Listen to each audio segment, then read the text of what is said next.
అర్హులైన ప్రతి ఒక్కరికి సంక్షేమ పథకాలను అందిస్తామని ముఖ్యమంత్రి సలహాదారుడు వేం నరేందర్ రెడ్డి అన్నారు.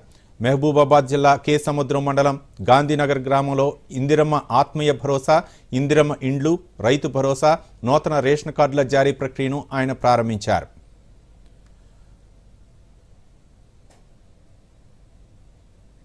ఈ సందర్భంగా వేం నరేందర్ రెడ్డి మాట్లాడుతూ అధికారంలోకి వచ్చిన వెంటనే 4 గ్యారెంటీలను అమలు చేశామన్నారు. గణతంత్ర దినోత్సవం రోజున 4 గ్యారెంటీలను ప్రారంభించామని తెలిపారు. సంక్షేమ పథకాల కోసం దరఖాస్తు ప్రక్రియ నిరంతరంగా కొనసాగుతుందని తెలిపారు.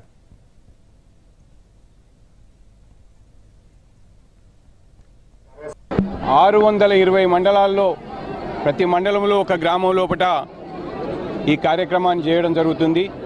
మహబూబాబాద్ జిల్లాకు సంబంధించి 18 మండలాల్లో ఈ కార్యక్రమం ఈరోజు జరుగుతుంది. సాయంత్రం 5 గంటల వరకు 18 గ్రామాలే కూడా ఇవాళ మహబూబాబాద్ జిల్లాకు సంబంధించి అన్నీ కూడా కంప్లీట్ కాబోతున్నాయి.